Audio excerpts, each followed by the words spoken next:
Aloha! This is Jason from Hawaii. Welcome to a special edition of the Comics for Fun and Profit podcast. In this episode, I will be interviewing writer and editor James Aquilone.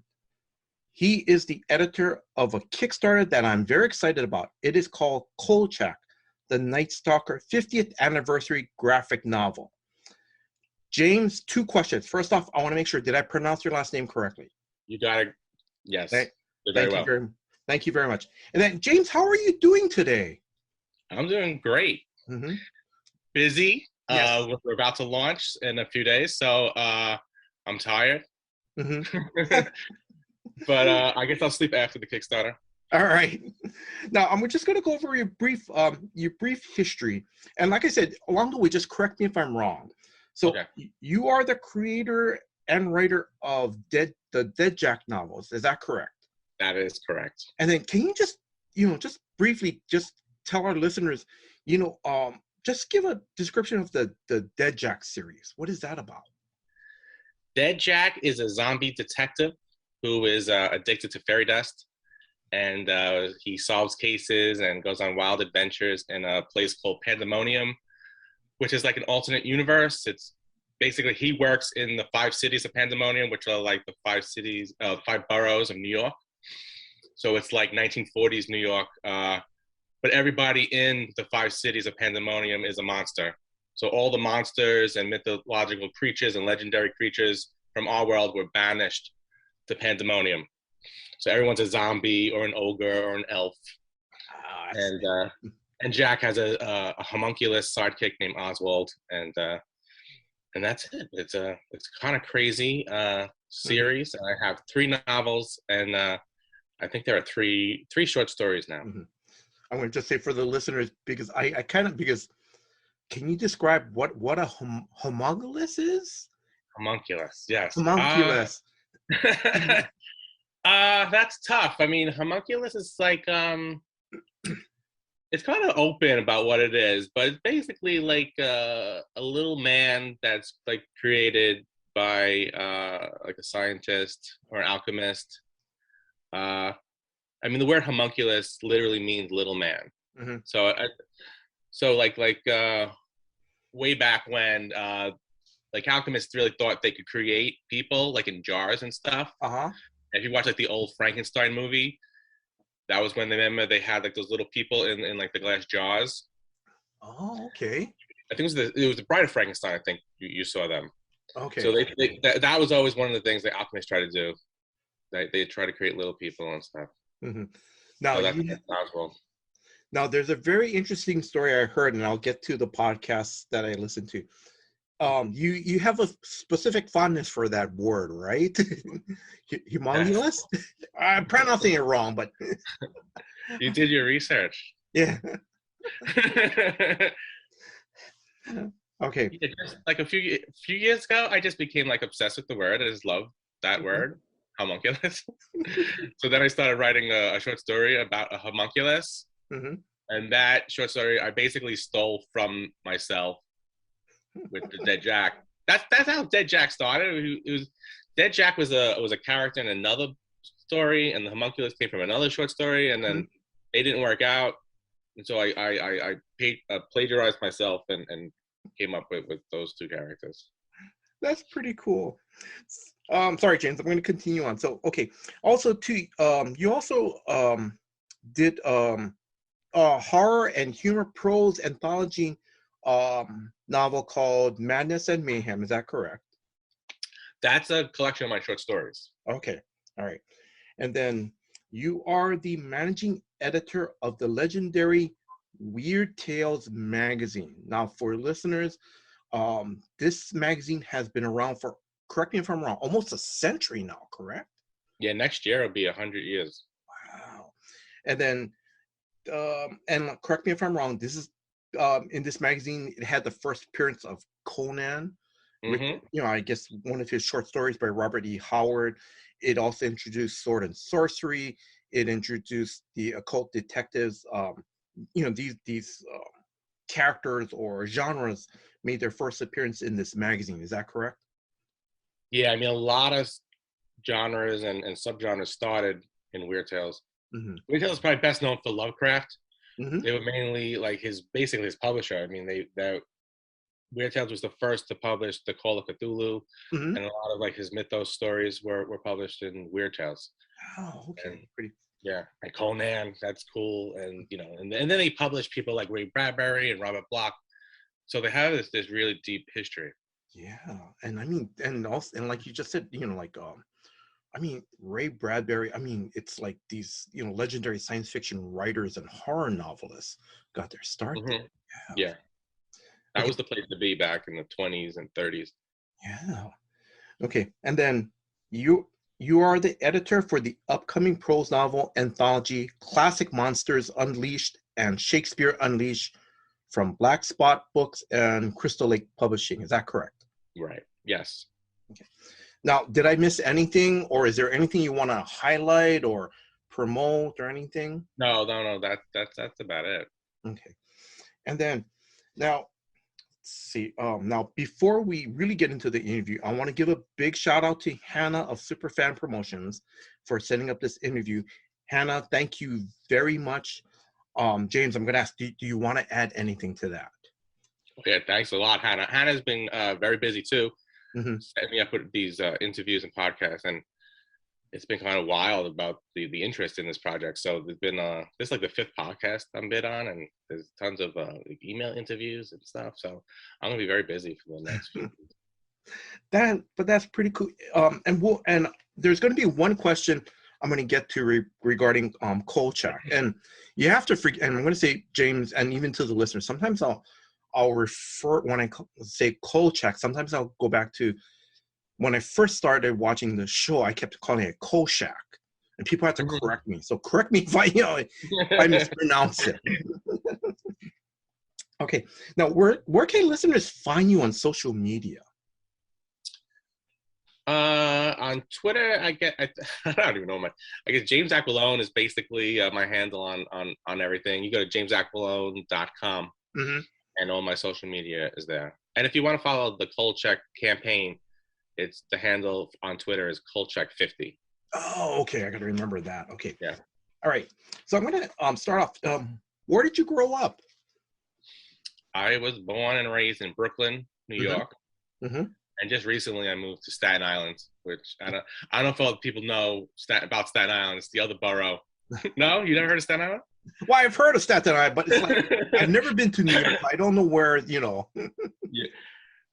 Because everyone knows Brooklyn. You say you're from Brooklyn, they go, "Oh wow," and they're even impressed. They think you're like a tough guy. You think you're in the mafia or something. You say Staten Island, and they go, "Where's that?" But there are 5 boroughs in New York City, and Staten Island's probably the least known. It's usually called the Forgotten Borough, but it's a little island right off of Brooklyn. So Okay. you just cross the Verrazano Bridge, and you're in Staten Island. And most of the Italians from Brooklyn left and went to Staten Island. Ah, okay. All right. Now, what was or were your first comics or even Sunday comic strip or even any magazines that you read when you were a kid? Well, I probably first got to superheroes from watching the old Batman TV series with Adam West. Mm-hmm. And probably Batman then became like the first superhero I was in love with. And then we had the Super Friends TV show, the cartoon. So I was probably reading, I mean, probably like you're talking like 4 or 5 years old. So I was getting comics then, probably before I could even read. And it was probably Batman and Superman. Mm-hmm. But when I got a little bit older, then I started reading Spider-Man comic books. And that's like Spider-Man is the comic that really kind of like I related to. Mm-hmm. I mean, you can't relate to Superman or Batman. Yeah. But as a nerdy kid with no friends, you can relate to Peter Parker. Yes. So that was like probably the first character ever that I could relate to. Mm-hmm. So I was like, he's Peter Parker and he's a nerd and he has no friends and he gets picked on, but he's also Spider-Man. So to me, that was like so cool. Mm-hmm. So then Spider-Man really became like special to me. I still like Batman and Superman, but Spider-Man was special. Okay. And then also correct me because I did some research too, and correct me if I'm wrong. I think also too that you also grew up with reading Mad magazine. Is that correct? Yeah, I love Mad magazine. Yeah. Oh, yeah. Wow. And this kind of leads into my next question, and it's from Drew from the Kolch from Comics for Fun and Profit, who submitted this question. Like, do you remember like your first LCS that you bought you're able to buy your own Spider-Man comics or Mad magazines from? Do you remember your first comic book shop? Well, I go way back before they were even comic book shops. Mhm. When I was a kid, you got your comics from the newsstand. Yes. Wow. Okay. You know, I'm old, yeah. No. Oh no. So my mother would go get cigarettes, and then there'd be like a wall of magazines and comic books in the back of the newsstand, Yeah. and I would be lost back there, and then I would pull the comic books out and try to get my mother to buy them, and they were like 50 cents, and used to be like, no, we can't afford that. Yeah. But I guess it was probably more like in the early '80s then when comic book shops really kind of started popping up. And Yes. I remember one that was a few blocks from my house, and they weren't anything like they were today. They didn't sell like collectibles or anything like Hmm. that, and they weren't even like nicely set up with aisles and things. It was just like a kind of like a basement, and it was just boxes and boxes of books. Hmm. Like you say, oh, there's give me the Fantastic Four box, and they would have to pull it down, and you'd have to rummage through it. So it was kind of dingy and scary. and, but then you also had like baseball card shops, because that was very big. It was like that was when like comic books people started to see that they were actually worth money Yes. and baseball cards. So when I would get my allowance, it was either like I would get some baseball cards or I'd get or a comic book from the like the old comic book shop. But I had no idea what I was buying. I was always just looking for like number ones, Hmm. but I could never afford a number one anywhere. So I was always getting kind of like these like weird comics back then. I'm just I this is an off the cuff question. Do you still have do you have some or any of your old comics back then? Yeah, I kept all those comics. Oh, nice. Yeah, they're in a box somewhere. I mean, I mean, I was always obsessed with books and comic books, so I just loved having them, and I loved having them stacked up Yeah. and stuff. So yeah, I never got rid of my comics. That was the one thing I didn't get rid of. All of my other stuff, like my Transformers and stuff, that's Yeah. all gone. All my GI Joes. Hmm. The only thing I ever kept were the books. Ah, that's nice. Now, again, sorry, I'm kind of going off track, but in when you're buying comics, did you ever pick up Hulk 181, or let's see what or New Teen Titans #1? You still have it? Do you have something like that? I don't think I have anything that's valuable. Mm. Probably the oldest comic I have is like a Captain Marvel from like the '50s. Wow. Okay. I might have like All Star Squadron #1 Hmm. or Yeah. something, but I don't, because there was one point when I didn't need money and I was trying to sell my comic books, and the Hmm. guy who went through them and was like, no, none of the only one he Oh, wanted to give me money for was the Archie comics. yeah. I don't know why, but yeah, I never had any. I like I said, I couldn't afford any good comics, Oh no. so I was always like looking, like first run comics and trying to get #1s Yeah. in the '80s. And the only thing I got that, well, you ever hear of a comic called US1 Trucking from like the early '80s? It's from Marvel, right? I think yeah, it was Marvel. Okay, Yeah, I vaguely remember. and Okay. I was really excited when I saw this on the Uh-huh. newsstand. I was like, Yeah. oh my god, it's a #1. I'm Yeah. gonna get in on the ground floor of this. So I just started collecting US1 Trucking comics. And I got like maybe like the first 8, and it's a crazy comic. Mm-hmm. Probably the first time like a truck driver was a superhero. Mm-hmm. Like he gets into an accident, and his skull is replaced with like a metal skull, Uh-huh. and he's able to pick up like CB transmissions Uh-huh. in his head. So that's like his big superpower, and he has like like this like high tech 18 wheel. And that Yeah. it was, but I always remember that comic because it was just so bizarre. No, but yeah, but It's not but worth it, anything now. no, but it kind of but knowing Marvel, because I think like oh it went along with the fad of B back then of BG and the Bear. Yep. Oh, what was it? Convoy. convoy. Yeah, there was this whole trend in like trucking movies and Yeah. TV shows for some reason in the late Mhm. 70s and the early 80s. I think there was supposed to be like a toy line that went with it, and I don't think it ever happened. Oh, okay. That was right around the time of like Transformers, so like Ah, 82, maybe 83. yeah. Everything had to have like a toy line. Oh, yes, yeah. So, sorry, James. No, yeah, because I understand where you're coming from because it's like when I started to collect comics too or read comics, it was like already the X-Men was already 135 issues into the series, so it's like Hmm. okay, I know I can't get number one, but when Marvel launched their new universe in in the mid '80s, I mean, the one that I was really attracted to was the Displaced Paranormal 7 or DP7. Because and that was the only series I ever collected all 32 issues. Hmm. Yeah, so no, yeah, so but I know what you mean. It's like, wow, this is a cool number one. And what was good was it was a well written story. So yeah. Oh, That's the thing. You don't know what's gonna be big, so you think that like you went back in time, you would get like Spider-Man 1 and stuff, but who knows? You might be like, no, this will fizzle out soon, and mhm. I'll get this US1 trucking. That's the one I think is gonna make it. But the I other mean, thing too, excuse me.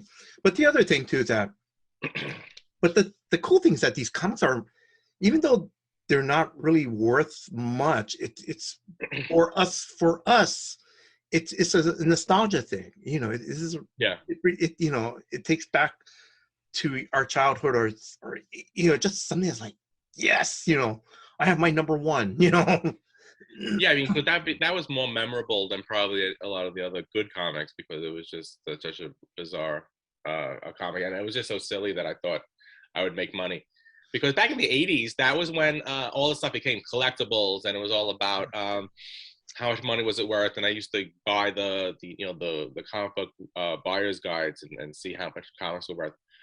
And same thing with baseball cards. And then Yeah. you used to buy the guides, and baseball card used to go up real fast. Like you'd have like a rookie card, and like maybe 2 or 3 years later, it'd be like worth like $200.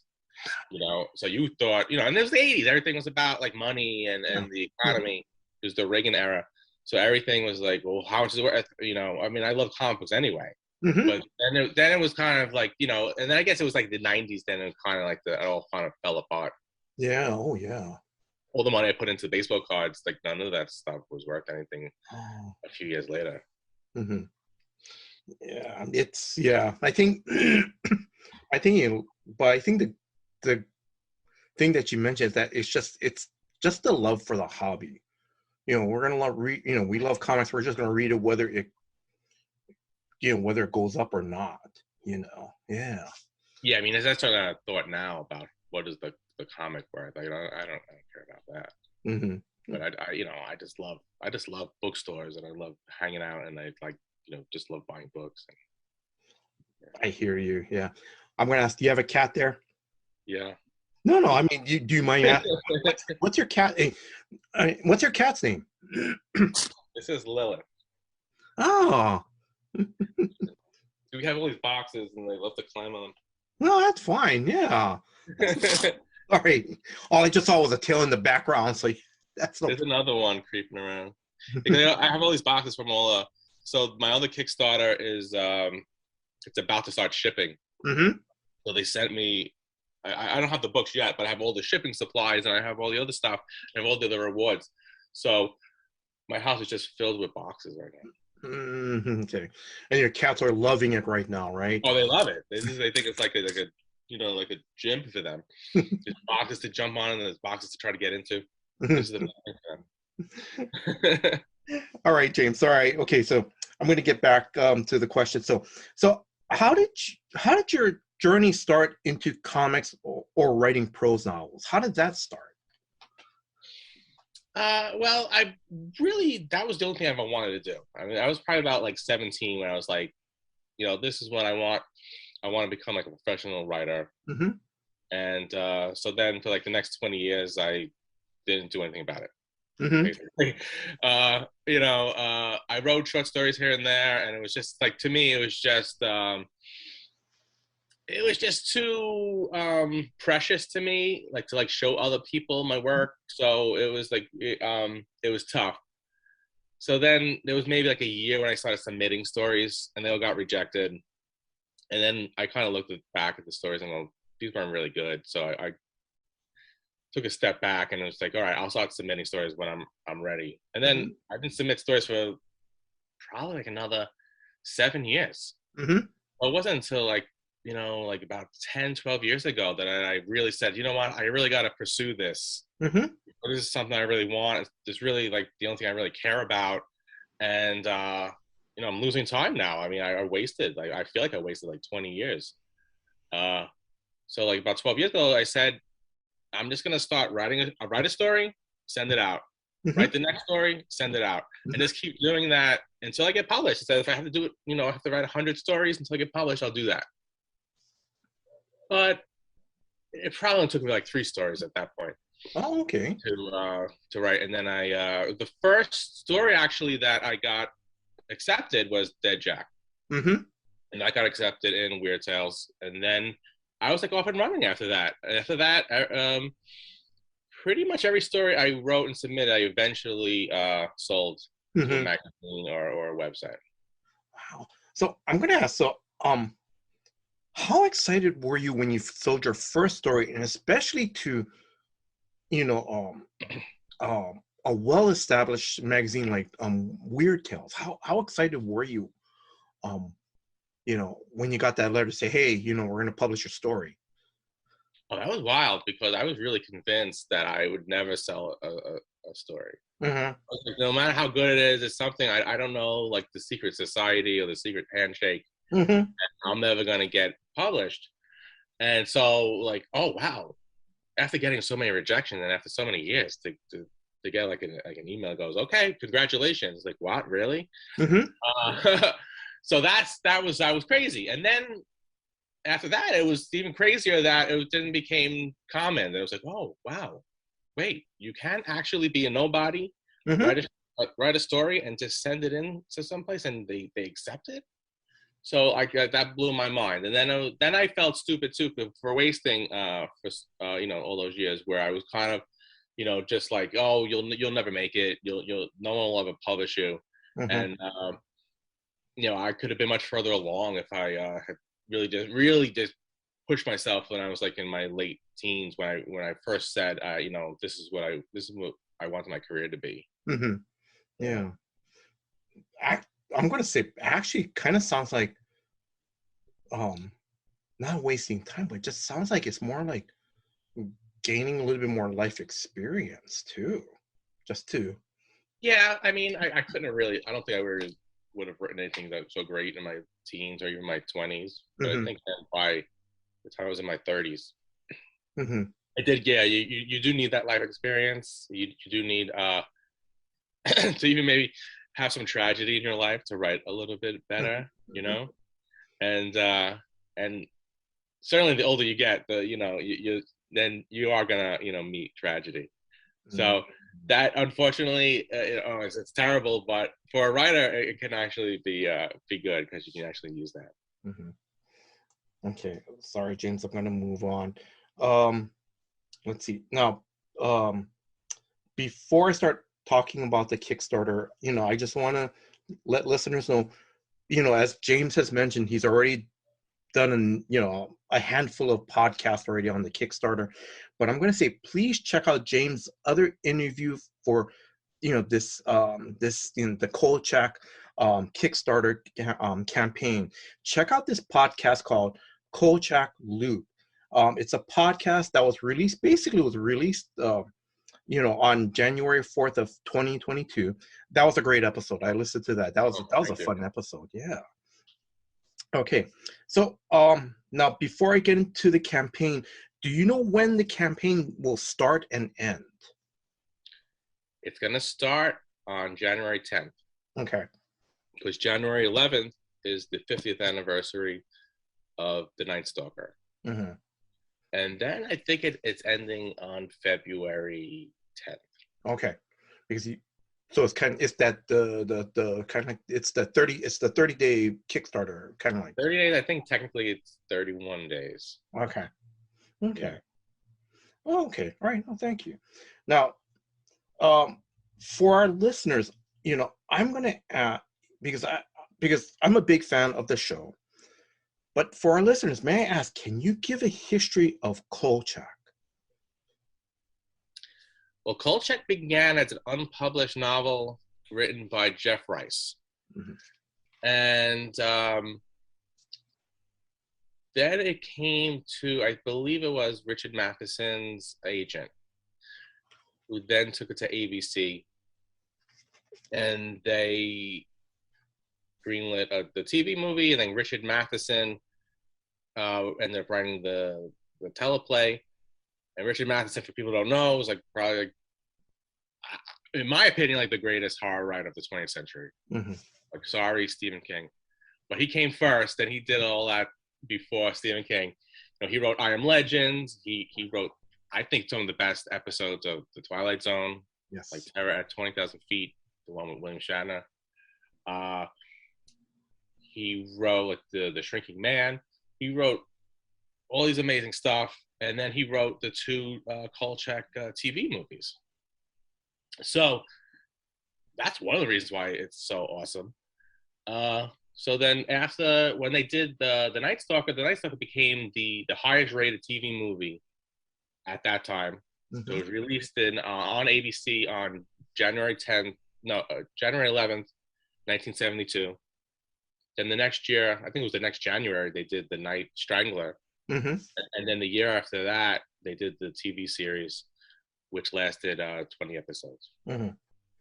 Yeah, and basically, and for our listeners, the character of and James, feel free to just jump in, and then the Kolchak is basically, he is a reporter for actually in the first two TV movies, because if I vaguely remember, but I remember watching the movies and I loved it. But basically he was some type of newspaper reporter. Mm-hmm. And he would come across stories, but then the digger he deeps in the more he digs into the story, he finds out there's some type of supernatural element or some type of weird element. It doesn't have to be supernatural, sometimes, but and I think in one of the movies, and then correct me if I'm wrong, but I think in one of the movies, I don't know if it was the second one, I remember in the end, him and his boss, played by Simon Oakland, Tony Vincenzo, or I'm pronouncing the last, I remember during being, literally they had to like leave wherever whatever state they were in, because I think that's how they ended the movie, whereas like I think because of this is crazy or something like that. I can't and then when the TV show started out, it's set in Chicago. Darren McGavin, Simon Oakland are back in their role, are back playing, Darren McGavin is playing Kolchak. Simon Oakland is playing Tony, his boss of the independent news service. And then it's basically, the TV series was sort of a monster of the week type deal. Is that correct? Yeah. So did you want to add anything to that? Well, I think the first TV movie, he's in Vegas. Mm-hmm. So with the TV movies, he always gets fired. He was like that was his bio. It's like he was fired like I think 9 times. And then the second movie, he's in Seattle. Yes. And then he gets fired. I think it was the end of the second one that they're all fired and they're driving. They're supposed to be going to New York. Ah, okay. But then the TV series ends up in Chicago. Mm-hmm. Let's see, and then let's see. The thing with Carl Kolchak, Darren McGavin was perfect in the role. Mm-hmm. And then Darren McGavin brought a certain appeal to the character, because, and like I said, you can correct me if I'm wrong, but I always thought Carl Kolchak was sort of a kind of a um I don't, at times it was perceived that he could be in like an ambulance chaser type guy, reporter. But like I said, he had a certain appeal to it, and it always seemed like he always was a little bit a step ahead of the police. That there was something more than this murder or yeah, and usually most of the shows always opens with a murder or something. Yeah, that's right. Yeah. You know, the cool thing about it too is that I always love it that he always had that big tape recorder on Right. the. That was great. Yeah. And then also too, he always had that, and I said it's a I say it's a Kodak Slim camera, but it's I think a Rollei 16, that small little camera, you know, slim camera. And then he always wore a cheap white suit with that hat. The blue suit. Yeah, It was a blue seersucker suit you know, and a straw hat. yeah, but it was great. So and then right now, and like I say, you can correct me if I'm wrong. It's available now if listeners want to know more about this, or fans of the show want to know where they can watch the episodes, it's on NBC.com. If that's Mm-hmm. yeah. And then also too, it's on MeTV. So for us in Hawaii, it's late night here. It's going to be late night. It's midnight when they play it over here. So just Yeah, here too. Saturday at midnight. okay, all right. And then also too, it was now also too for some of our new listeners, or someone who's new to the Kolchak, the Night Stalker, it was a big major influence of the X-Files series. Did you want to add any comments to that? Yeah, Chris Carter, who created the X Files, was very open, even when they were doing like press for the X Files when it first started coming out. That Kolchak was the influence for the X Files. Mm-hmm. So he was always a big fan of the series, and at one point Darren McGavin was supposed to be on the X Files as Kolchak, but he didn't want to be on as Kolchak, so he was a different character. I don't know what season he was on, but Mm-hmm. he did show up on the X Files. And I think at that time when the X Files was on, I think they started rerunning Kolchak then on the Sci-Fi Channel in the Mm-hmm. '90s. So I think then more people got into it then. But I think it's influenced a bunch of shows. I think it influenced like Buffy the Vampire Slayer and like shows like Supernatural. Oh yeah, yeah. He was the first. There really wasn't anything on TV Yes. like Kolchak. There wasn't anything like that, like kind of Monster Hunter.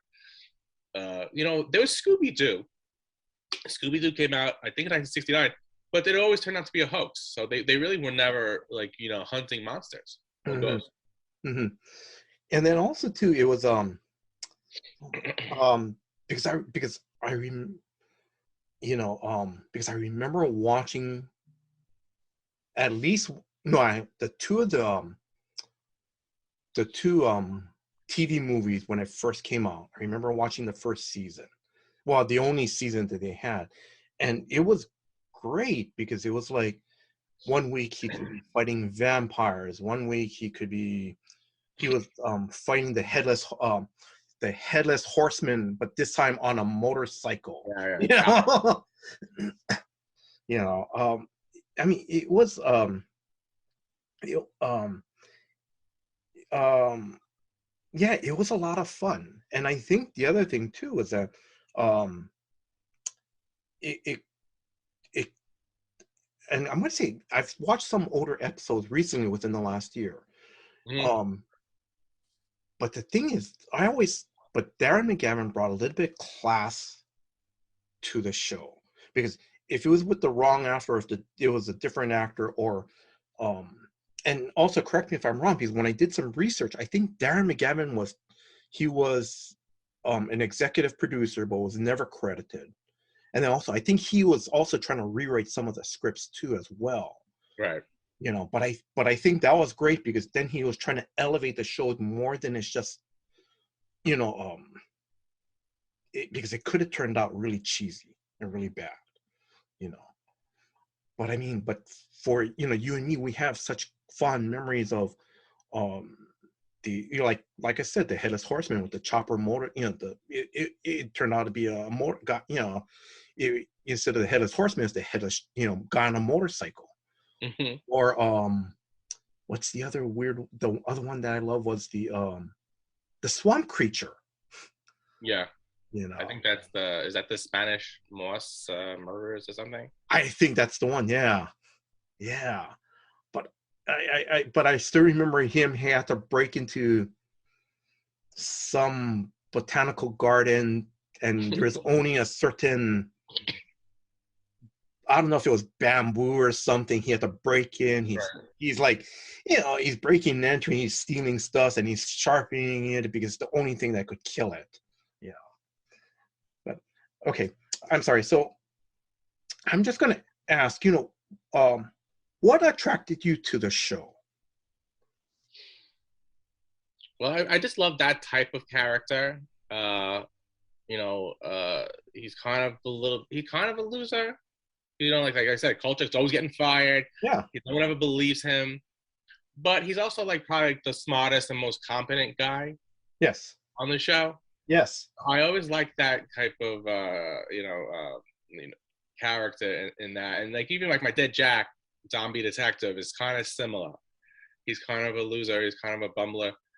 But he also, he gets the job done. So I love that. I always love just anything reporters and newspapers because that's my day job. Yeah. I'm a journalist. So I was always, so that was kind of like my two things that I love was like comic books. And then I was always like I just loved like the whole idea of being a reporter because, Clark Kent was a reporter too, and you had Kolchak. And that kind of did inspire me to go and get a job in journalism, which seemed to be like, you can't really go and just get a job as like a novelist. So that was like kind of like seemed like the second best thing. And it always kind of even seemed like, it was kind of connected to superheroes and stuff being like a reporter. I mean, it's not at all. The real deal is not anywhere as cool as being Clark Kent or Carl Kolchak. But that definitely inspired me to be a reporter. If I had to get like a real job, I was like, all right, being a reporter seemed kind of cool at the time. And then let's see. I'm just going to ask. So, when did you discover? This is off the cuff question. When did you discover the TV series? I don't know because I don't know where I first saw it. I would think I probably saw it like I think they used to rerun it as like the late night movie, like the midnight movie. Back in the day when you didn't have cable and streaming services, they would just throw out movies like in the middle of the night. And I was always a night owl. I was up all night. So that's probably where I saw it because I always knew about the show. It was like someone was always around. And then even a couple of years ago, my wife was a big horror fan. We were just talking about that episode. What was the TV movie like where they go into the Seattle Underground? Yeah. I always knew that. I was like, that was always seemed so cool. I was like, remember that show where they go into Seattle Underground? I was like, oh, that was the Kolchak show. So then we started rewatching it a couple of years ago. But that always stuck out to me that the second TV movie, the Night Strangler. It goes into that Seattle Underground. And so we started like researching about like, is that real? Yeah. And it is a real thing. So that was really cool. So that was so it was like a thing that always stuck with me. I always knew about it, and like it was one of those things like every few years you kind of like rediscover it. I was like, oh, Kolchak, let's just watch it. And then we found out that the episode is streaming on the NBC app. You can get them all there for free. And so it was like, oh. So then when I like did my last Kickstarter and I was looking for another project, and I said, I wonder. Well, I don't know if we're jumping ahead, but no, just go ahead. Don't worry, James, just go ahead. Don't worry. I was looking for another project, and I knew that Moonstone had done Kolchak stuff, and I love Kolchak, and I wanted to do a comic book, and I think that'd be awesome. So just kind of like on a walk, I was like, I wonder if like there's like maybe an anniversary coming up. Yeah. Was that be a great way to, like pin the Kickstarter? Hmm. But then I look and I go, holy cow, Yeah. 50th anniversary is in January. And this was Hmm. like, I was like, you can't, that's insane. So like, that's perfect. Yes. That is absolutely perfect. So then I came up with a pitch for the graphic novel and the Hmm. Kickstarter, and I sent it to Moonstone, and they were like, "Great, let's do it." So it was like the timing was just perfect. I couldn't believe like the 50th anniversary just happened to be coming up a Yeah. few months later, and that was like the first like project that I thought of after my last Kickstarter. Yeah. So that was just made to happen. That was just beautiful. Now, James, I'm going to say this, and um, I just want to thank you for doing this because the thing is, because January 11th would have came and gone, just a probably some handful of horror fans Yeah, or Kolchak fans would have posted, "Hey, it's the 50th anniversary," and some people go, "Okay, yeah, that's great. Oh, I remember that show. Okay, whatever." Or we would forget. It could have been lost in time. But with this Kickstarter, this is great. Like you said, it's the perfect timing for this. yeah. I mean, if I just missed it by like if it was like like a month after the 50th anniversary, I really would have kicking myself, or even if it was like 2 years in the future. But I can't believe how just like think what maybe there's a risk, and I don't even remember like when it came out. Yeah. So I had no idea. So that was great. Yeah, like you said, if we missed it, that would have been really crappy. But Yeah. this is such a great excuse, not only to do like a cool graphic novel, which we could have done at any time, but this is going to be something that's really special. Yes. And then you can have all like the merchandise Hmm. that's surrounding it that you never had like official Kolchak merchandise. So there's bootleg stuff out there like T-shirts and stuff, but this would be the first time it's like really official. Hmm. And we're gonna have T-shirts, we're gonna have posters and Hmm. prints and stickers and Hmm. all that stuff. So this was like the perfect excuse to get all that stuff out. And I was like, oh, this is perfect because this would be like a huge celebration of Yes. Kolchak, and the 50th anniversary is a big one. So I'm really excited about it, and I'm really happy that we can even like bring Kolchak, more attention, Hmm. Yeah. to people. And there's such a huge fandom out there, which I didn't know. Yes. Hmm. I had no idea. Because I already, set up the project, and then I started looking like where can I promote this, and I saw on like Facebook has like a bunch of really big Kolchak groups, Hmm. and they're super active. They post about Kolchak every day, Hmm. like all day long, and, Wow. and and they all get they all like gather like when the episode is on Me TV on Saturday night. Hmm. So there are thousands of Kolchak fans out there, and I think they're just waiting for something like this. Yeah. And I'm going to say this is the perfect segue because for this graphic novel, you've got a ton of creators. I'm just going to name a few. One of them is Rodney Barnes, and quote, I'm going to say one of his quotes. He says, "Kolchak changed my life." Kim Newman said, "Carl Kolchak is one of the greatest horror genre characters of the 1970s," and that's true. Yeah, I didn't, but that is true. You have David Avalon, Jonathan Mayberry, J.K. Woodward, Paul McCaffrey, and it's to name a few. And also, you got, correct me if I'm wrong, Jerry Ordway to do the cover, one of the covers. Yeah, Okay, so how did you get all these creators for this project? yeah. Some of the people I've worked with before, like Hmm. Jonathan Mayberry. Jonathan Mayberry, by the way, he's the editor of Weird Tales. Oh, okay. Yeah, so I work with him. Uh, some of the people reached out to me after they heard that the project, was happening, and like I said, there are a lot of Kolchak fans Hmm. out there. So I think a lot of writers too were dying to do a Kolchak story. I know Kim Newman. Kim Newman actually had a Kolchak or a Kolchak type character in his first Anno Dracula novel. Oh, okay. Uh, so I had seen that he was doing the commentary on the Blu-ray, because they just put out a Blu-ray of this season Uh-huh. in October. Yes. And then so in my research, I saw Kim Newman was doing the commentary on the Blu-ray, Mm-hmm. and I was like, oh, I would love to work with Kim Newman, and I didn't know he was a big Kolchak fan. Yeah. And then I'd seen he had said something about putting the Kolchak in Anno Dracula, and he said he didn't realize that that Anno Dracula would be this big series, that he would be able to do more stories, and that he always regretted putting the Kolchak character in his first book, which was set in, like, I think the 1880s or something. Mm-hmm. He always wanted to put Kolchak in a story that was set in the 1970s. Yes. Mm-hmm. So I said, oh, well, this would be a perfect opportunity to contact Kim Newman, because now he'll have an opportunity to write a Kolchak story and set it in the 70s, which he did. He wrote this amazing story, which is basically like an alternate ending to The Night Stalker. Oh, it's like okay. almost like how it should have ended. Uh-huh. And it's great, and it's crazy.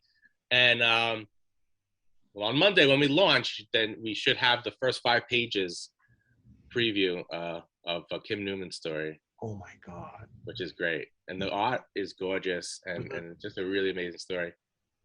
But then Rodney Barnes too is a huge Kolchak fan, and I think he put Kolchak or a Kolchak type character in Philadelphia too. So I was like, wow, I didn't know this. I didn't know all these people was such huge Kolchak fans, and then even like kind of like throwing him into their like books and stuff like that, which I thought was really cool. So it wasn't hard at all to get any of these people. In fact, there are a lot of people who couldn't get in because we just didn't have room. So, the off the cuff question: how cool was it to get an email going, "Hey, I'm so and so. I want to write a story for you," and was your reaction going, "Wait, is this who it is? Is this who you are, or is this someone pranking me?" Yeah, that's kind of crazy. It's kind of crazy that all these people email me or they answer my emails, and then I'm in like dialogue with them.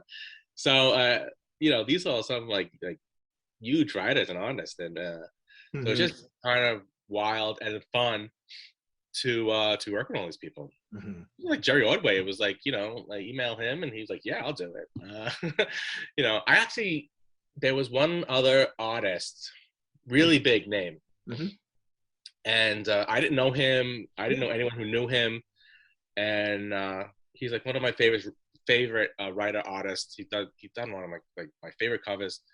So I just said, like, on a lark, let me just email this guy, and so I found his email, and I asked him if he wanted to do it, and he was like, yeah, I'll do it. And I was like, what? Like, okay, that's crazy. We had even agreed on a price and everything. He was going to do a cover, but then I think one of his books got picked up. They were going to do like a TV show, and then he didn't have the time, so he had to pull out. But I was like, but it was just totally like random. Like, I just sent him an email. He didn't know me, and he said yes. So that was kind of early in this. So then I knew that like it was not going to be that difficult to get people involved, because they're all fans, and they all want to be part of stuff like this. So a lot of them, I would say probably most of them, are taking a lot less money to do this project, because they want to do a Kolchak story, and this would probably be your only opportunity to do it. Yes. Yeah. Because now, correct me if I'm wrong. This is an off the cuff question, but because I kind of noticed, I think, does Moonstone have the sort of kind of the rights to the Kolchak to do it in comics book? Okay. Yeah. Moonstone has the literary rights. Okay. So it was like a weird situation with the rights, because it did start with an unpublished novel, Jeff Rice. There was some kind of like shenanigans that went on how the rights were taken from him originally, because Jeff Rice, the story goes that Jeff Rice sent the novel to Richard Matheson's agent. Richard Matheson's agent then, without his knowledge, turned around. He brought it to ABC and sold it without even signing Jeff Rice. So he signs over the rights to the Kolchak novel to ABC, and he signs up Richard Matheson as the writer of the TV movie before signing Jeff. So then he brings Jeff in, and it's like, well, the deal's already done, so he really kind of didn't have much of a choice than to sign. But somehow he retained the literary rights. Oh. Normally, like the TV studios would have taken everything. Yeah. But he, I guess, because of all of the chaos of how they handled this, he always retained the literary rights to Kolchak. So then I think it was like maybe like 15 years ago or so, I think Moonstone then got the rights from Jeff. I think he was friends with the publisher, Moonstone, Joe Gentili, and so they've been doing comics and prose novels and even anthologies. So that was great. I mean, that's great that because if somebody like ABC, which I guess now Disney owns the dramatic rights to Kolchak, and if they weren't doing anything with it, you just wouldn't be able to do something like this. Like I can't go and do like a Knight Rider comic book and they would just let it go. So it was great that he had the rights and that Moonstone has them now, and that we can do something like this. That is pretty cool. Yeah. I know you already talked about how Kolchak is kind of sort of that lovable loser, and he's kind of like he's a little bit more kind of knows what's going on, where the police has no idea what's going on. Other than that, why do you think Kolchak resonates with so many fans? What other appeals? Well, I think Darren McGavin one was great. He was just amazing in that role, and I love his narration. And maybe it was just the sound of his voice too. It was just always sounded really cool. And if you look at like even the TV movies and the TV series, there are like no subplots. It's just that one plot, and it's all focused on like Darren McGavin. He's in almost every scene, other than because they didn't show like the monster that much. It was like the focus is really on him, and so he has to really carry it. So if they had cast the wrong guy, it just would have fallen apart. Like when they did that reboot in 2005. It's like It lasted I think 6 episodes, and that was they had Stuart Townsend was Kolchak, which was like Kolchak. I don't even think he wore a hat or anything. Yeah. And that, no knock on Stuart Townsend, but he wasn't right for the role, and I think that's what you see. Like if you got the wrong person, and even if you tweak the personality a little bit, it'll all fall apart. So I think Darren McGavin really held that together. And sometimes is a great actor, like a great personality, and you just want to watch them, for an hour. That alone can make it. But I also think there was great writing because you had Richard Matheson, who did the first 2, but even the TV series had some great writers. David Chase, who created The Sopranos, he was like the story editor on the TV series, and he wrote a number of episodes. The Chopper episode is written by Robert Zemeckis and Bob Gale, who then went on to do Back to the Future together. So they had some really good writers even on the TV series. And I think it's just a fun series. I think they really did a good job of making it funny, and it was like legitimately scary. Yes. I know a lot of people, especially who saw it originally, said it frightened them. And even now watching it, some of the stuff is kind of creepy. Still. So I mean, and that's a hard thing to do, is to make something funny and scary at the same time. But they did it. Because they didn't really veer to make it like super silly. There was comedy, but it was mostly taken seriously. Yeah, and it was just a lot of fun. But that's right, because that's right, because the episode just focused on this is it.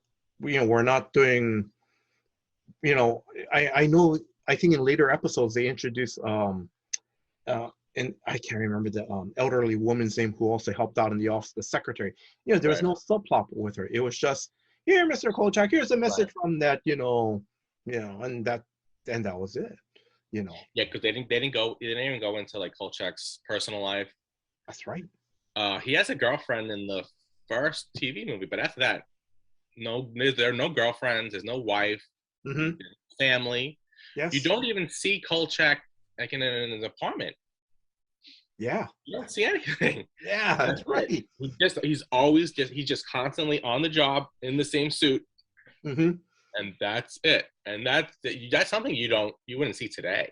Yeah.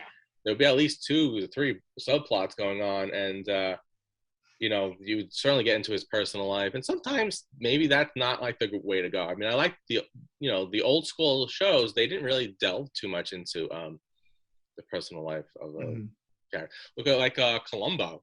Oh, yeah, that's right. You never knew anything about Columbo. You didn't even know his first name. That's right. And in Columbo, it was just about the case, and you never saw his. I think they brought his wife out later on, but that Mm-hmm. was probably like in the '90s or something when they were still doing Oh, the God. TV movies. Yeah. Yeah, I think who was it? Kate Mulgrew, I think Yes. ended up being his This wife. is Columbo. Yeah, yeah. But that was like I said, like now, the more modern way of doing it would be to get into Mm-hmm. uh, their personal life. But back in the day, they didn't do that. It was just a guy, and he was just investigating the case, and it was all about the plot. You just didn't get into Columbo was very it was a similar character too, except he was just much more successful. But and it was I guess it was around the same time too. So Yeah, that's right. he had the jacket too. He was wore the same outfit. So Mm-hmm. that was the thing in the '70s. But yeah, you wouldn't see that today, because then they say, well, I want to know who who's his family, and what does he eat for breakfast and stuff like that. And sometimes that can also just be kind of too much, I Yeah. think. Mm-hmm. You But yeah. Um, let's see. And then in the graphic novel, um, how did you guys get Richard Christian Matheson? Because now, correct me if I'm wrong, he writes a he contributes to a story and also does the introduction as well. So how did you guys get a hold of him? Well, him I actually worked with before, so he contributed a story to my last anthology, Classic Mm-hmm. Monsters Unleashed, and he wrote a short story there. Mm-hmm. So when I was about to do the Kolchak project, that's the first guy I went to, obviously, since his father was Richard Matheson and wrote Yes. the first 2 uh, TV movies. So I said, I obviously have to have RC Matheson in there. So he was the first person I invited, and he said, absolutely, I'll do it. Uh, and he said, I'd love to do a story too. I said, that'd be great. So once he was in, I was like, oh, here, I got like the Matheson sign of approval, and the rest will follow. Mm-hmm. And this is his first comic that he's going to write, That's so which is really cool. So, okay, I'm slowly wrapping this up. Now, correct me if I'm wrong. I know does this Kickstarter include your original Kolchak comic that's going to be that you wrote, Satanic Panic '88? Does this Kickstarter include that? Yeah, so that story will be among the stories in the graphic novel, and then we're gonna spin it off into like a 40-page floppy. I Oh. will have like maybe 2 other stories in Mhm. there. So yeah, I couldn't pass up the opportunity to write a Kolchak story. So I was like, all right, I'm gonna edit this, but I have to get in there too. So that was my story, and set in the 1980s. All the stories are set in a different decade Uh-huh. within Kolchak's life. Mm-hmm. Kolchak, the character, is the same age as Darren McGavin Mm-hmm. was, so they're both born in 1922. Darren McGavin died in 2006, I think. So that's the time frame of the book. So we'll have at least one story in every decade from the 1930s until the early 2000s, and we'll have 3 stories set in the 1970s. So we'll see Kolchak as a teenager Mm-hmm. in high school, working on his high school newspaper, and that'll be his first job. And then we're going to see him in World War II. Mm-hmm. The World War II story is going to be written by Jonathan Mayberry. We're going to see him in the 1950s. Mm-hmm. He's going to be dealing with Edward R. Murrow, and I won't give away who the monsters are. Then he's going to be in Vietnam. Uh-huh. Covering Vietnam. That's going to be Richard Matheson's story. Then the 3 stories in the 70s. Again, Kim Newman, like I said, he's going to be doing like the alternate ending to The Night Stalker. Rodney Barnes is doing a story in the 70s set in Harlem with zombies. Tim Wagner stories in the 70s, and that's gonna. I'll give away the monster. The monster's gonna be like a were-rat. Okay. I don't know exactly how it's gonna work, but it's gonna be were-rats. Yeah. Mine's in the 80s with the Satanic Panic. It's gonna deal like he's gonna go to like a small town, Mm-hmm. and he's gonna investigate disappearance of like a teenage goth girl. Uh-huh. And that's going to deal with Satanism and stuff. And then Nancy Collins' story is going to be in the 90s. And that's going to have like a kind of like a weird, like a X-Files Millennium kind of connection. Oh my God, yes. So like that was, yeah, it was like a perfect, like, if it's in the 90s, it's gotta involve some dudes from the FBI. And then James Chambers is going to do Kolchak's like last case. Mm-hmm. Which will be set like in the late 90s, early 2000s.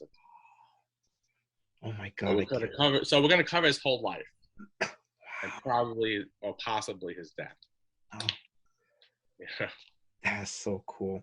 And I'm sorry, listeners. So just real quickly, for Satanic Panic 88 is going to be drawn by Colton Worthley, and and then the cover is going to be by legendary artist. I'm going to try to pronounce the name because I've seen his work. Is it Dan Breton? I think so. Dan Breton.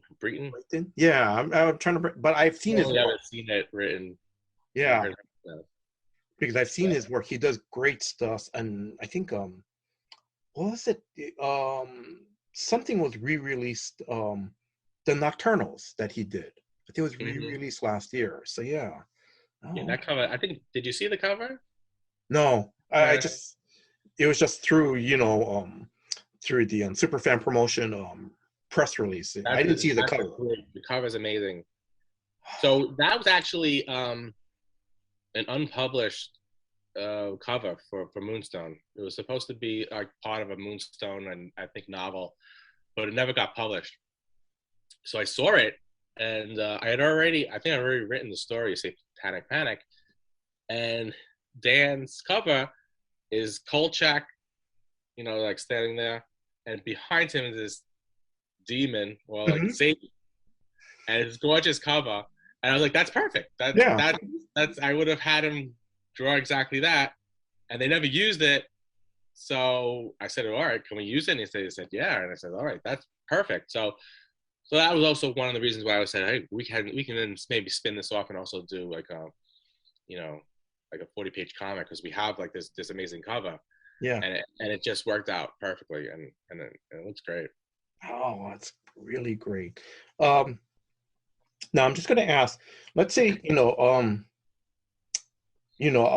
fan of the show, if they miss out on this Kickstarter campaign, will this be published by Moonstone in the future? I think so. I mean, we're going to be it's going to be limited edition. Mm-hmm.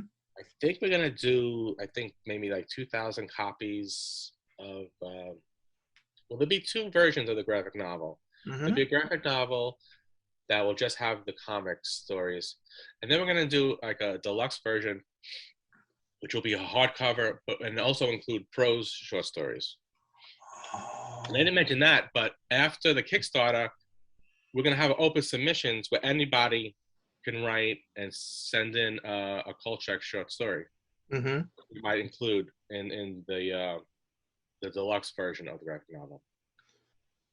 So there'll be, I think they're going to be each version then will be limited to like 2,000 Uh-huh. copies. Yes. So I would imagine if we don't sell them out, that Mm-hmm. we'll be selling them through Moonstone after the Kickstarter. Oh, okay. But I would say definitely get in on the Kickstarter when you can. Yes. I don't know if this stuff will be available after. Mm-hmm. Like I said, if a lot of stuff will be limited edition. So if it Yes. sells out, I don't know. Mm-hmm. And now, off the cuff question here. Correct me if I'm wrong, because when I was listening to the other podcast, I think kind of like when the Kickstarter starts on January 10th, there's kind of like an early bird special deal. Is that correct? Yeah, at least the first day. Then most stuff will be cheaper. Mm-hmm. So that's why it's important to then sign up to get the email alert through the preview page, because then you'll get an email that will say, okay, we're live. Yeah. So then you can get in on it that first day, and it'll be a couple of dollars probably for like the books and like the posters and stuff like that. So yeah, you definitely want to get in on it early. Mm-hmm. Once you miss that too, then you miss it. You know, it'll probably I don't know if maybe we can extend it the next day. I'll have to talk to the publicist, but Mm-hmm. yeah, but it's definitely the first day. Yeah, it'll be some things will be limited to. Some Mm-hmm. things will only have like maybe like 10 of Yeah. them, and we're gonna have some cool stuff that I don't think I can talk about yet. Okay. But all the collectible stuff. And there's one thing that's going to be really cool, but I think I'm going to do 12 of them. Mm-hmm. So sometimes these things they do sell out really fast. Mm-hmm. But Okay. yeah, we'll definitely have early bird specials. Oh, that's gonna be nice. Um, let's see. Um, Now, I'm wrapping this up. So, final question. Let's say, how much fun do you think to bring Kolchak? Because I know you said the graphic novel is going to be within his lifespan, but how fun would it be to bring Kolchak without changing his character or appearance in the 21st century, to do a story in the 21st century? And because with all the crazy conspiracies on the internet, you know, digital equipments that are available, like, because right, we see these paranormal shows that has I don't know, whatever, these EMPs or EVPs or whatever, those. Mm-hmm. How fun would that be to bring Kolchak in the 21st century? And like I said, without changing the lovable, loser character, him still wearing his suit and his straw hat. I was thinking about that because it's so different. Mm-hmm. If you think about it, like in the 70s, you didn't have all the conspiracy theories, and people weren't so knowledgeable Yes. about these monsters. Even in the first TV movie, when he encounters a vampire, he has to like do research about it. Mm-hmm. It's like he doesn't know, like, oh, you got to stake a vampire in the heart and Mm-hmm. this and that. Which today you wouldn't need to explain any of that type of stuff Yeah. to the audience. So and now with the internet and there's conspiracy theories every day, and so it would not, like the big part of culture was that no one believed him, but today Yes. everyone would believe him. Yeah, that's Or right. at least half the country would believe him. He wouldn't have that problem at all. So a lot of the problems that he had then, he wouldn't have today. Today he would probably have so many people telling him, oh, there's a monster in here and there, and then so that would be different, I think. Also, you don't have really you don't really have newspapers either, really. So you'd have to make those changes. I don't know if those changes would ruin it or anything, or would change. I mean, you still do the character. Um, Moonstone books actually are set in the present. Oh, okay. I didn't know that. Oh, okay. They're kind of like a nebulous kind of present. Like it Yeah. doesn't really tell you the time frame, but but it is set in the present. So he does have like there are cell phones and computers and stuff like that. Mm-hmm. So I did have to kind of persuade the publisher to allow me to do it in this time frame, Yeah. because he was worried that it would change like the canon of the current Moonstone books. Mm-hmm. So he wanted to make it clear that this is like a one-off, or like Yeah. this is out of canon. Mm-hmm. Um, so if we do, I mean, if this is successful and we do a second one, we might be doing that then with Yeah. Kolchak in the present, unless I could convince him to do it again in the 70s. I don't know. Yeah.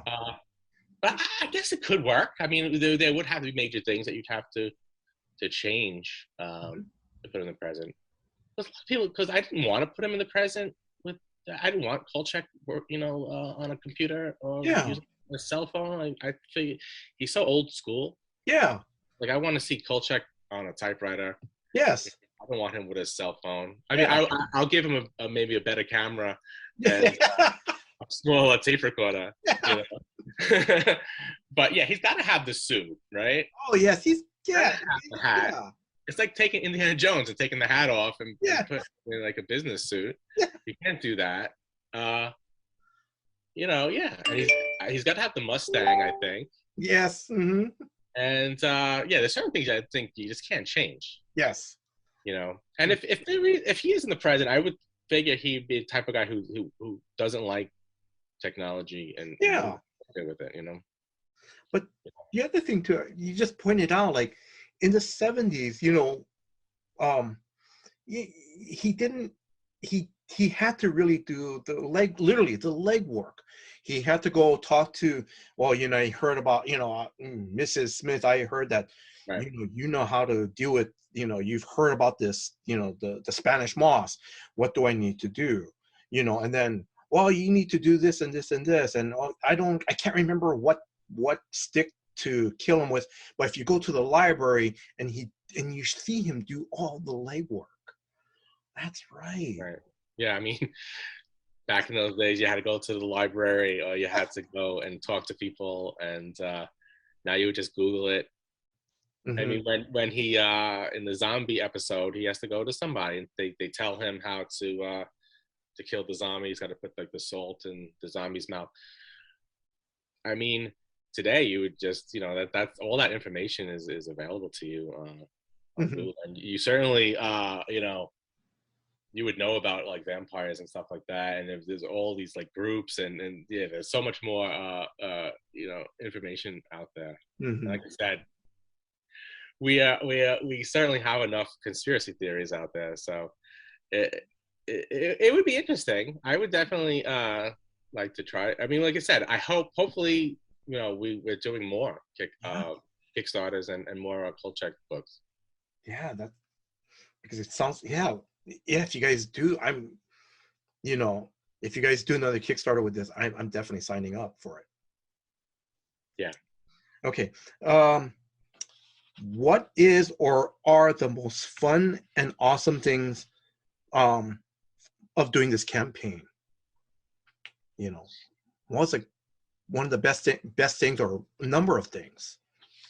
Well, just doing anything with Kolchak is cool. I mean, that's kind of awesome to be kind of part of the whole legacy of Kolchak. Yes. To be working on something that like on a show that you grew up on is awesome. I mean, I was absolutely raised on TV. Mm-hmm. When I was a kid, it was like as soon as I got home from school, I watched television, and I went to sleep with the TV on. Mm-hmm. So it was all about television. So this is awesome just to be working on like on an old TV show. And I love the idea of taking an old TV show, especially one that was canceled before its time. Yes. And continuing it. Mm-hmm. Like that's why I love like the Batman 66 comics. Yeah. I love that idea. I saw that. I was like, oh, that's so awesome that you're continuing the TV show with Adam West and Burt Ward and mm-hmm. Julie Newmar. I was like, that's great because you can do that in comics. You can take the likenesses and then you can continue the show. Mm-hmm. And the Batman 66 comics are actually really well written. I love them. Yeah. So I love that idea. So that was what I was thinking about when I was doing the Kolchak. Was like, oh, we can continue the show. We can just keep doing the show as if it was still on the air, and we can use the likenesses, and it was as if it never went off the air, and we can do the same type of stories. So I Mm-hmm. love that we can continue, and that would be awesome too. To like, I would love to just take any of those old shows that maybe got one season and then do a comic based on it. So that's awesome. And working with all these amazing writers and artists is crazy. Mm-hmm. Uh, and then getting to write a Kolchak story is even cooler. So Yeah. there's so many awesome things with this project. So it's just been really awesome, and we haven't even launched it yet. So I mean, starting Monday, it's Yes. gonna just get insane, which I Mm-hmm. love about Kickstarters because it's just like a wild ride you take for Mm-hmm. 30 days. And like I said, I won't get any sleep. I'll just be watching the Kickstarter every day, and I'll be refreshing the page. Mm-hmm. How many backers we got, and so that's fun. So the whole thing is fun, and that's why I love about Kickstarters, because that you get to like you gather up like this whole community, Mm-hmm. and they're like I said, there's so many Kolchak fans who love it.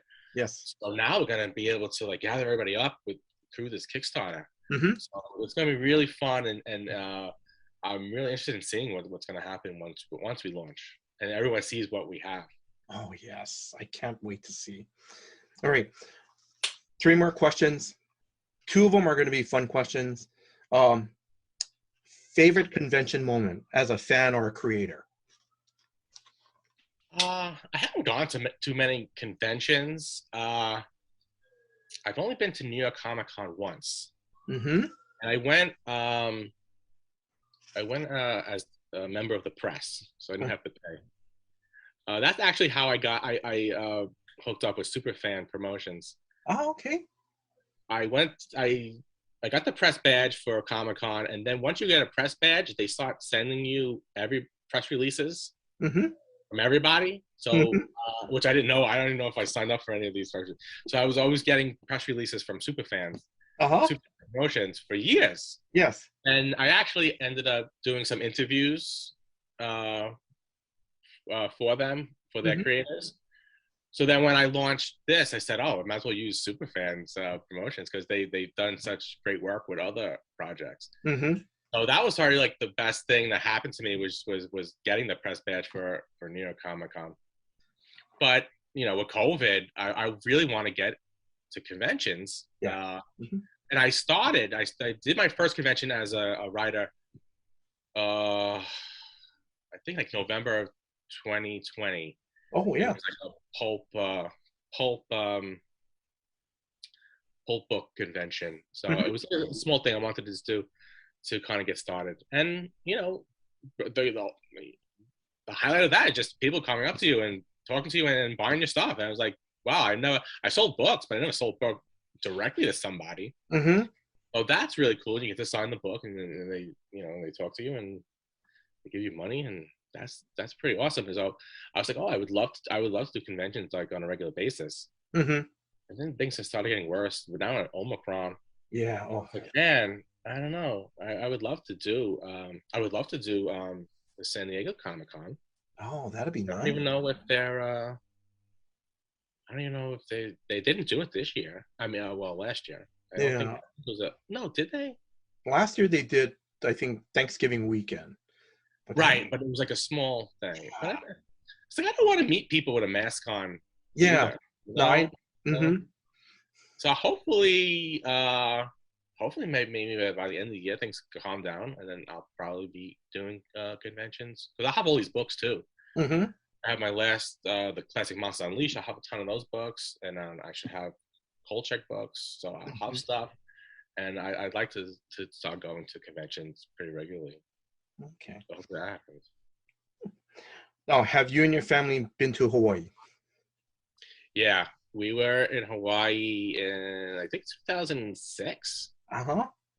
We went to Oahu for Yes. like 5 days, and then we flew over to Maui. Oh, For 5 days. nice. Where are you? I'm on Oahu. Oh, okay. Mm-hmm.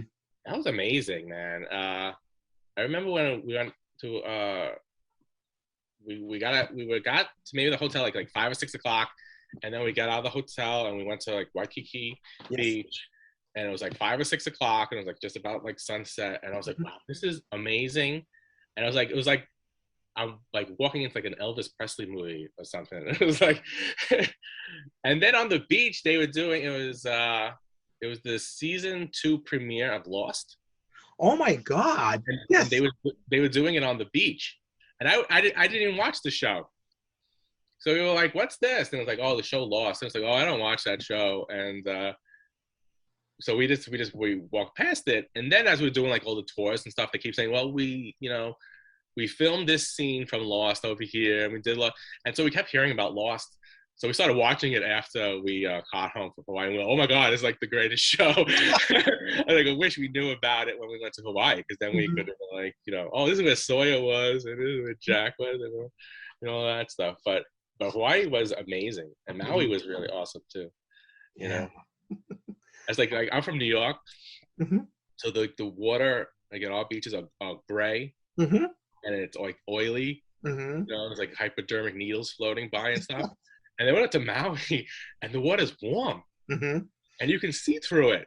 And it was like, I'd never been on a beach like that, so I'd love to go back, but it's like a 10-hour ride. Yeah. Yes. But